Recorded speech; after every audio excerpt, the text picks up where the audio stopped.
Halo, di sini saya akan lanjutkan ke modul 12 segmen ketiga.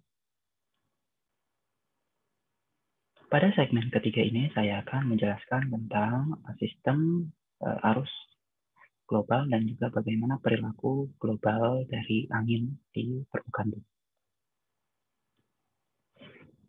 Kira-kira seperti ini adalah gambaran dari angin yang bergerak di atas permukaan bumi kita.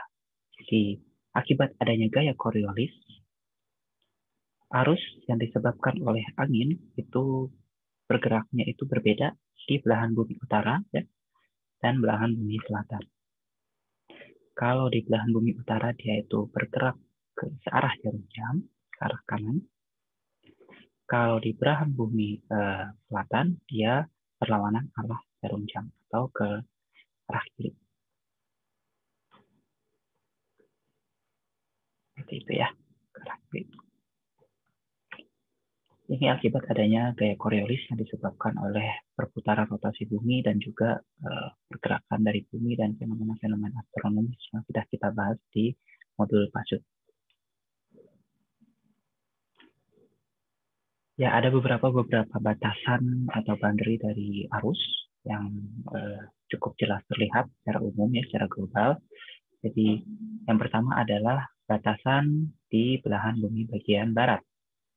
Ini di belahan bagian bumi barat itu yaitu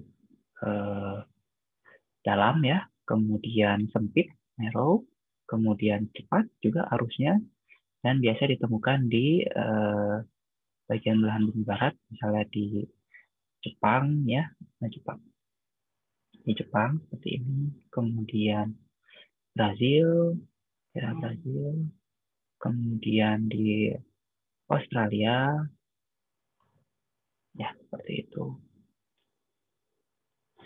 Kemudian belahan bumi atau batasan arus di belahan bumi bagian timur, Eastern Boundary Current. Kalau Eastern Boundary Current ini lebih cenderung ke dingin ya, dan biasa ditemukan di perairan yang lebih dangkal dan lebar, dan batasannya itu tidak terdefinisi dengan jelas. Contohnya di belahan Australia yang bagian barat ya, sebelah sini dia batasannya kurang terlihat jelas. Kemudian di California, kemudian di Peru ya, dan lain-lain. Kemudian yang kita kenal ada istilahnya monsoon atau musiman ya. Jadi angin yang kita ketahui yang berputar di atas permukaan bumi itu ada musimnya. Kalau kita kenal selama ini mungkin ada musim barat dan musim timur ya. West monsoon dan East monsoon.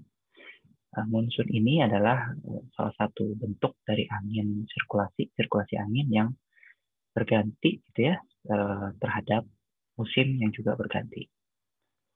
Daerah-daerah yang tercover oleh monsoon ini biasanya mempunyai musim dingin yang kering dan juga musim panas yang lembab gitu ya, atau sedikit basah.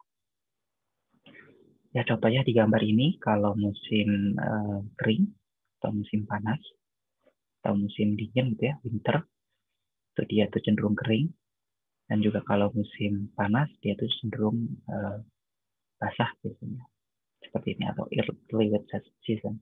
Nah kalau di Indonesia di bagian barat gitu ya, terutama musiman ini menyebabkan musim kering dan juga musim hujan. Nah kalau musim hujan biasanya banjir gitu ya, early wet season, atau musim panas biasanya sangat kering sekali nih. Seperti itu. Ya, contohnya ini adalah akibat dari pergerakan matahari. Kalau pada tanggal 20 Juni, matahari mungkin sedikit di atas belahan bumi bagian utara. Kemudian pada bulan September mungkin dia akan berada di ekuator. Kemudian pada bulan Desember dia akan berada di belahan bumi bagian selatan. Makanya ini yang menyebabkan adanya musim-musim tersebut ya. Karena di belahan bumi bagian utara pada bulan Desember ini tidak tercover oleh matahari dengan sempurna dan adanya kemiringan dari rotasi bumi, gitu ya, bumi kan sedikit miring rotasi, bukan miring seperti ini. Sumbunya di tengah tapi dia agak miring gitu ya, agak deklinasi, sehingga itu yang menyebabkan matahari tidak bisa mengcover belahan bumi bagian utara lebih terpapar seperti yang ada di ekuator, sehingga menyebabkan adanya musiman-musiman tersebut.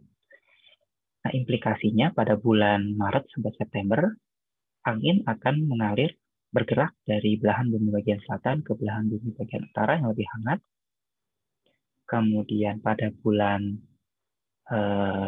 September sampai Maret, ya, musim dingin di belahan bumi bagian utara itu akan menyebabkan angin bergerak dari belahan bumi bagian utara ke belahan bumi bagian selatan. Kita dapat melihat perbedaannya dari kedua gambar tersebut.